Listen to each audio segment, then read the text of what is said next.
Trade पर चल रहे तनाव के बीच भारत और अमेरिका में आज द्विपक्षीय वार्ता शुरू हो गई है।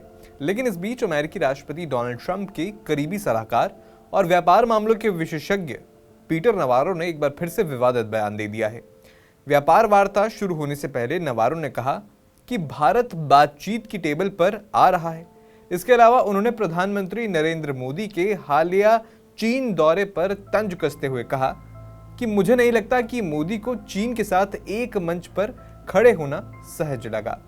इससे पहले नवारो ये धमकी भी दे चुके हैं कि भारत को बातचीत की मेज पर आना पड़ेगा, नहीं तो हालात भारत के लिए ठीक नहीं रहेंगे। आपको बता दें कि ये व्यापार वार्ता ऐसे समय में शुरू हुई है जब अमेरिका की ओर से भारत पर कुल 50% टैरिफ लगाया गया था, जो एशिया में सबसे ज्यादा है। अगस्त में भारत का निर्यात पिछले 9 महीने में सबसे कम स्तर पर पहुंच गया था।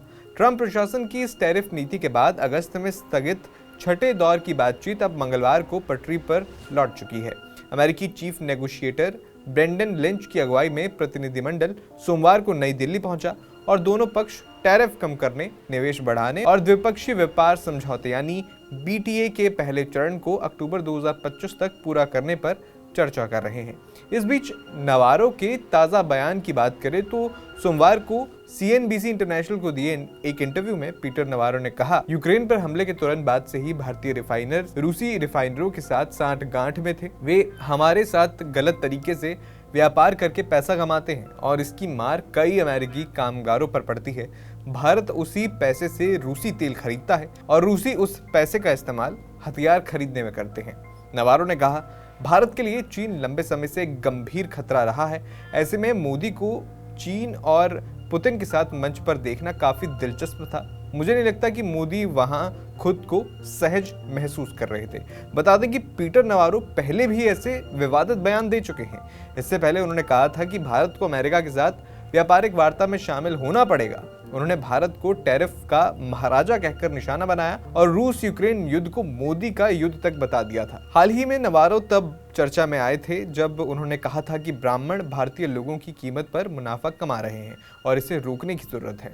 नवारो के इन बयानों पर भारत की सरकार की ओर से भी प्रतिक्रिया दी गई। विदेश मंत्रालय ने नवारो के रूस और चीन संबंधी दावों को गलत और भ्रामक करार देते हुए खारिज कर दिया। एमईए के प्रवक्ता ने कहा कि भारत अपनी विदेश नीति राष्ट्रीय हितों के आधार पर तय करता है और ऐसी टिप्पणियों को गंभीरता से नहीं लेता। पूर्व अमेरिकी राष्ट्रीय सुरक्षा सलाहकार जॉन बोल्टन ने भी नवारो की टिप्पणियों को मोदी ट्रंप के बीच झगड़ा भड़काने की कोशिश बताया। यानी नवारो की आलोचना सिर्फ भारत ही नहीं, अमेरिका में भी हो रही है। अमेरिका द्वारा भारत पर टैरिफ बढ़ाने के बाद दोनों देशों के रिश्तों में तनाव देखा गया है। हालांकि कुछ नरमी के संकेत भी मिले हैं। जब ट्रंप ने प्रधानमंत्री मोदी को महान प्रधानमंत्री बताया और दोस्ती का भरोसा जताया, इस पर प्रधानमंत्री मोदी ने ट्रंप की भावना की सराहना करते हुए ये संदेश दिया कि वे अमेरिका के साथ दोस्ताना संबंध बनाए रखना चाहते हैं। नवारो के ताजा बयानों के बावजूद व्यापार वार्ता में प्रगति की उम्मीद बनी हुई है, जहां दोनों पक्ष टैरिफ कम करने और निवेश बढ़ाने पर चर्चा करेंगे। फिलहाल आपका इस वीडियो पर क्या कहना है, हमें कमेंट बॉक्स में जरूर बताएं।